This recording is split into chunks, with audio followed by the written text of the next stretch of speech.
You can't outrun justice, brother. I opened my eyes after 8 months in a coma to hospital lighting that felt like ice picks stabbing my eyeballs while someone simultaneously set off fireworks behind my retinas. The first thing that hit me wasn't consciousness. It was the realization that I'd been swimming up from the deepest part of sleep for what felt like an eternity, and reality was about to crash into me like unwanted house guests. I tried to groan, but what came out sounded more like a dying walrus having an existential crisis. Classy, right? That's apparently all it took to send the nursing staff into full panic mode. Within seconds, I heard frantic squeaking of sneakers against the linoleum and a voice yelling, "Get Dr. Martinez! The coma patient in 314 is finally awake!" That's me, folks.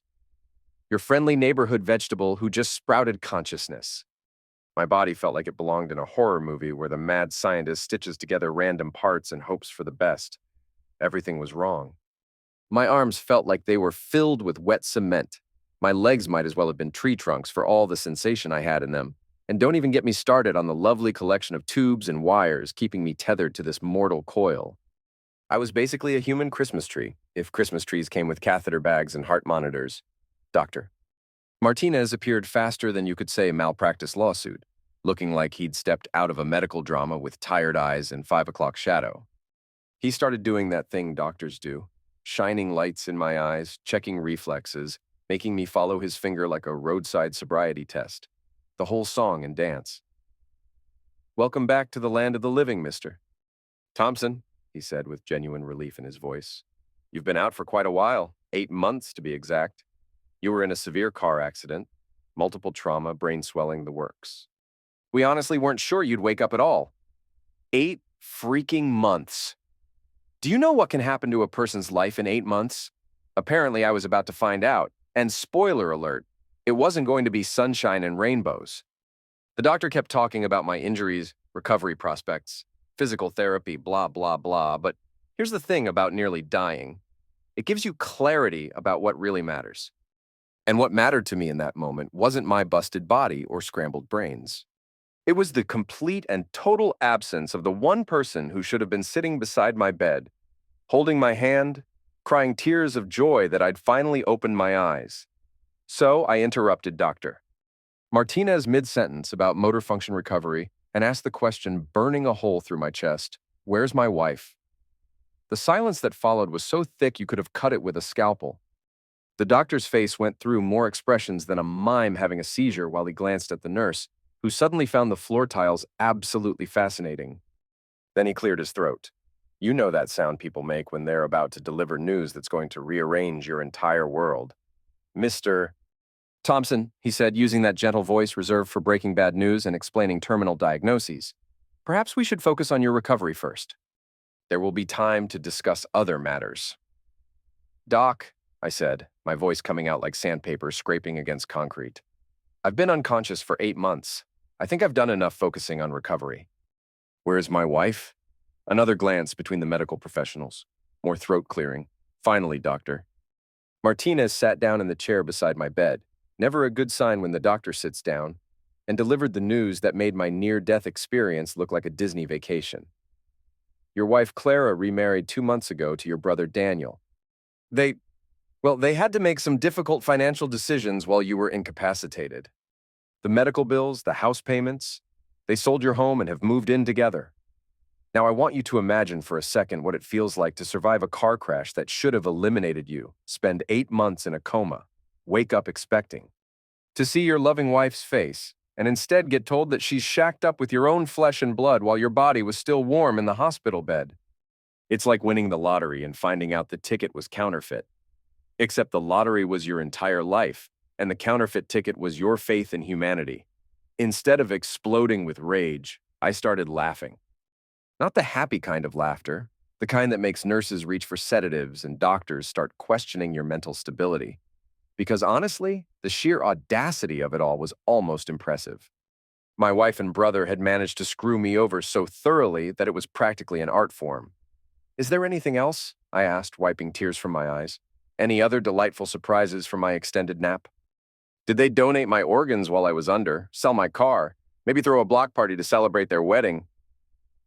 The next morning, my dear brother Daniel decided to grace me with his presence. The irony of him walking through that door wasn't lost on me. Here was the guy who used to steal my lunch money in middle school, and apparently he'd graduated to stealing my entire life. Daniel looked good, too good. Like I've been living stress-free while my brother was potentially dying good. His hair was perfectly styled, he was wearing a suit that probably cost more than my last car payment, and he had this weird tan that screamed, "I've been taking vacations while you were hooked up to life support." The son of a witch was practically glowing with health and prosperity. "Hey there, Sleeping Beauty," he said, pulling up a chair like we were old buddies catching up over beers. "Good to see you finally decided to join the land of the living. We were starting to wonder if you'd ever wake up. We." That little word hit me like a slap across the face. We as in him and my wife. We as in the happy couple who'd been playing house while I was playing corpse. "Yeah, well, here I am," I said, trying to keep my voice as neutral as possible. "Surprised you're not on your honeymoon or something." Daniel had the audacity to chuckle. Actually, chuckle. Like this whole situation was some kind of amusing mix-up instead of a complete betrayal of everything decent in the world. "Already been and back, bro. Bermuda was incredible. Clara sends her regards, by the way. She's having a hard time with all this." "Oh, she's having a hard time. My heart just broke for her, really." Here I was thinking that marrying your comatose husband's brother might be emotionally challenging. "I'm sure she is," I said. Must be tough explaining to people how she ended up married to her brother-in-law while her first husband was still breathing. Daniel shifted uncomfortably. First time since walking in, he looked anything but confident. "Look, man, I know how this looks, but you have to understand, we didn't have a choice. The medical bills were piling up like nobody's business. Your insurance covered some of it, but not nearly enough. The house payments were behind, the credit cards were maxed out, and frankly, we didn't know if you were ever going to wake up." There it was. The justification. The reasonable explanation for why two adults decided that the best solution to financial pressure was to get married and play house, while the guy footing the bills was unconscious. "So, naturally, the obvious solution was for you to marry my wife and sell my house," I said, "because that's definitely what any reasonable person would do in that situation." We had to be practical, man. Clara was devastated, absolutely destroyed. She couldn't handle the stress of managing everything alone. I stepped in to help, and one thing led to another. We found comfort in each other during a really difficult time. Comfort. That's what he was calling it. I had to admire the euphemism. It was certainly more delicate than saying they'd been screwing around while I was fighting for my life. "And the house?" I asked, because I was clearly a glutton for punishment. Daniel's expression brightened like he was excited to share more wonderful news. "We got a great price for it, actually. Way more than we expected in this market. The buyers were desperate, cash offer, closed in 3 weeks. It was like a miracle. A miracle. My house, the house I'd saved for, the house I'd put every penny of my VA loan into, the house where Clara and I had planned to grow old together. Being sold while I was unconscious was a miracle." "And where exactly did this miraculous windfall go?" I asked, though I was pretty sure I already knew the answer. "Well, first, we paid off all the medical debt. That was the priority, obviously. Your hospital bills were astronomical, man. Then we cleared the credit cards, caught up on all the late payments, that kind of thing. The rest went into a joint account for living expenses and, setting up our new life together. Our new life together. There it was, laid out in black and white. They'd taken my money, sold my house, paid my bills, and used whatever was left to fund their little love nest. It was efficient, completely soulless and morally bankrupt, but efficient. But here's what Daniel didn't understand about me, what he'd never understood even when we were kids. I've always been a planner while he was the one who acted on impulse, who charmed his way out of trouble and relied on his natural charisma to get what he wanted. I was the one who thought things through, who considered consequences, who planned for contingencies, who always had a backup plan for my backup plan. 6 months before my accident, I'd noticed things were off.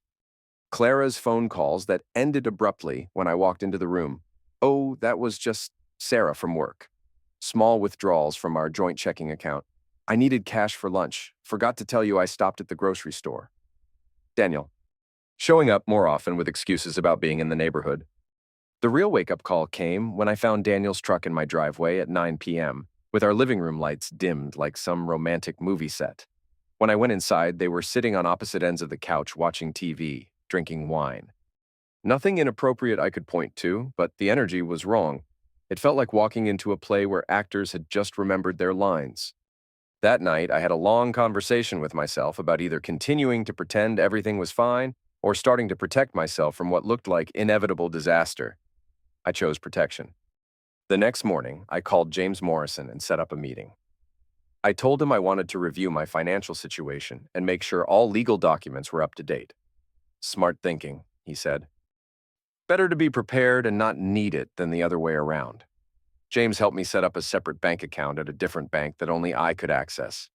Nothing dramatic that would show up on regular statements. Just somewhere I could move small amounts Clara wouldn't miss. I opened a safe deposit box and started moving important documents. Copies of financial records, investment statements, insurance policies.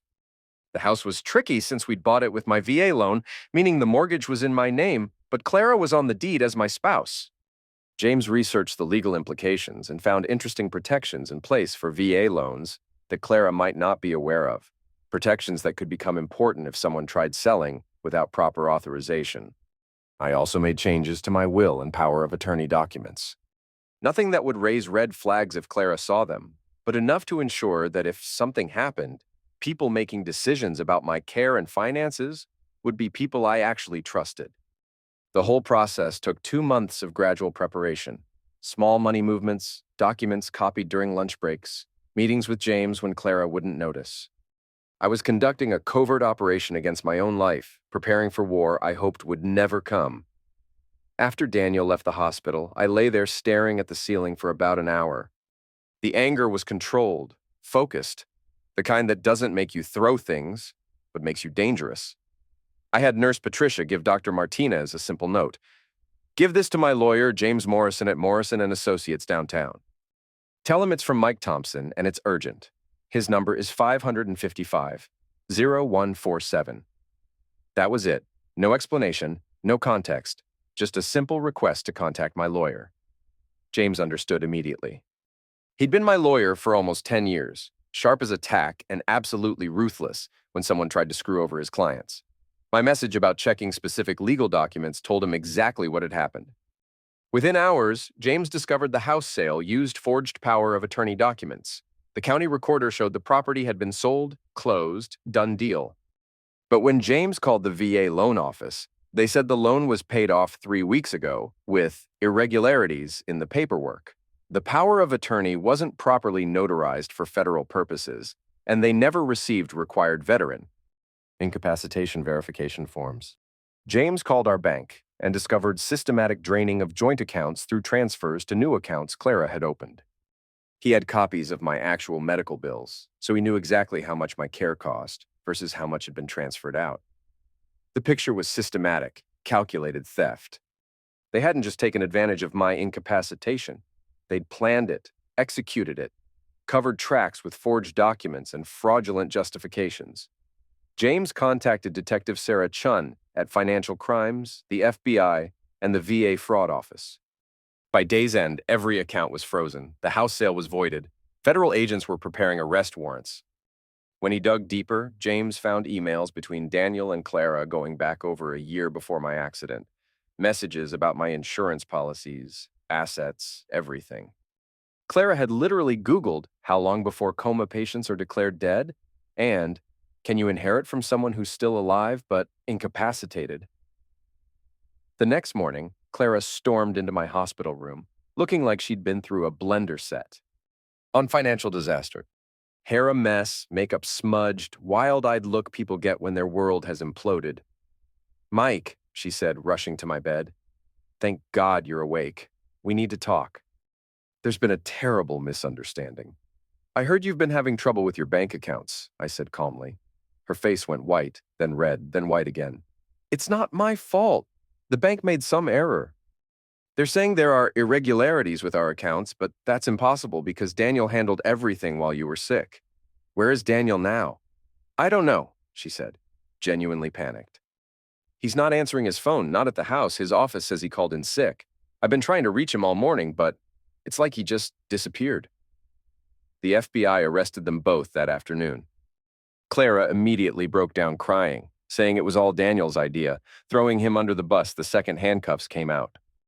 Daniel's arrest was more entertaining. He actually tried to escape by climbing out his apartment window in broad daylight while wearing a suit. He made it about 50 yards before tripping over a fire hydrant and face-planting on the sidewalk. The FBI agents just walked over and picked him up. Detective Chun said it was the most pathetic escape attempt she'd ever witnessed. They were charged with identity theft, wire fraud, bank fraud, federal loan fraud, and conspiracy to commit fraud. The evidence was overwhelming. Forged documents, systematic theft documented in emails and text messages, even vacation photos from Bermuda paid for with my stolen money while I was in a coma. Clara took a plea deal, 5 years in federal prison, full restitution, and comprehensive testimony against Daniel in exchange for avoiding 10 to 15 years. She threw Daniel under the bus so hard the bus needed new tires.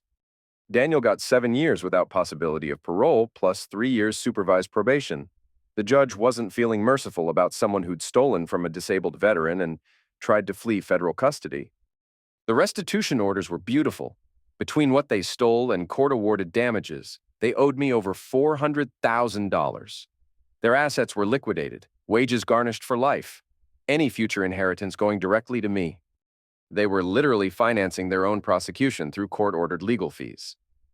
The VA also paid me damages for unauthorized use of my veteran status in a criminal conspiracy. James told me their case was being used as a training example for federal investigators because the combination of stupidity, arrogance, and comprehensive documentation was perfect for teaching future agents how to recognize fraud cases. 6 weeks later, I walked out of that hospital carrying everything I owned in a plastic bag, heading to a cabin upstate I'd bought with my newfound wealth. The people I'd trusted most had tried to steal my life while I was unconscious. Instead, their betrayal revealed something I hadn't known about myself.